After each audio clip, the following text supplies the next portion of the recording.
ಬಂದಿದ್ದಾರೆ, ಅವ್ರೇನು ಪಾಪ ಏನು ಇದೇನಿಲ್ಲ, ಪಾಪ ಬಂದಿದ್ದಾರೆ.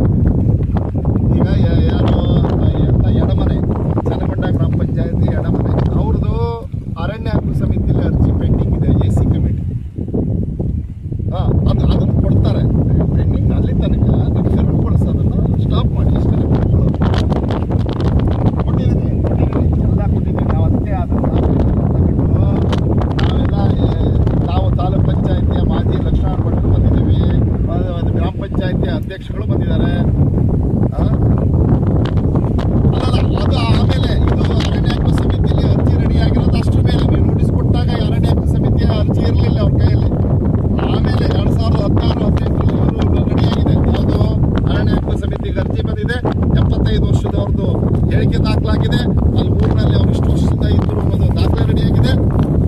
ಆ ದಾಖಲೆಗಳನ್ನೆಲ್ಲ ಕೊಟ್ಟಿದ್ದೀವಿ, ಈಗಾಗಲೇ ES ಹಂತದಲ್ಲಿದೆ. ಕೊನೆಯ ಹಂತದ ತೀರ್ಮಾನ ಆಗಲ್ಲಿವರೆಗೂ ಅವರಿಗೆ ಆ ರಕ್ಷಣೆ ಸಿಗಬೇಕು, ಅವ್ರು ಅಷ್ಟು ಜನಗೂ ರಕ್ಷಣೆ ಸಿಗಬೇಕು. ಅದು ಈ ದೇಶದ ಕಾನೂನು, ಸಂವಿಧಾನಬದ್ಧ ಹಕ್ಕು ಅವರಿಗೆ.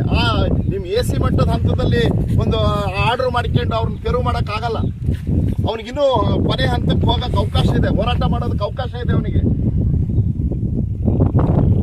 ನೀವೇನಿದೆ ಅದನ್ನ ಮಾಡ್ರಿ, ಆದ್ರೆ ತೆರವು ಮಾಡೋದಕ್ಕಾಗಲ್ಲ. ಅವ್ರು AC ಹಂತದ ಸಮಿತಿ ನೀವು ಏನ್ ತೀರ್ಮಾನ ಮಾಡಿದ್ರಿ ACF ಹಂತದ್ದು, ಅದಕ್ಕೆ ಆ ಸಂದರ್ಭದಲ್ಲಿ ಅರಣ್ಯ ಹಕ್ಕು ಸಮಿತಿ ರೆಡಿ ಆಗಿರಲಿಲ್ಲ, ಫೈಲ್ ರೆಡಿ ಆಗಿರಲಿಲ್ಲ.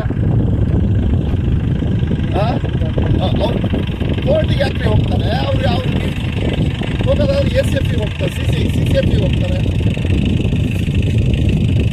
CCF ನಾನು ಒಂದು ತಾಲೂಕ್ ಪಂಚಾಯತಿ ಅಧ್ಯಕ್ಷದ್ದು ಒಂದು ಕೋರ್ಟ್ ಇತ್ತು. ನಾವು ಒಂದು ಕೋರ್ಟ್ ನಡೆಸ್ತವ್ರೆ ಅಲ್ಲ, ಅವ್ರು ಕೋರ್ಟಿಗೆ ಹೋಗ್ತಾರೆ. ಅಲ್ಲಿವರೆಗೆ ನೀವು ತೊಂದರೆ ಮಾಡಬೇಡಿ ಅವರಿಗೆ. ಅವರೆಲ್ಲ ಅಮಾಯಕರು ಇದ್ದಾರೆ, ತುಂಬ ಕಷ್ಟದಲ್ಲಿದ್ದಾರೆ.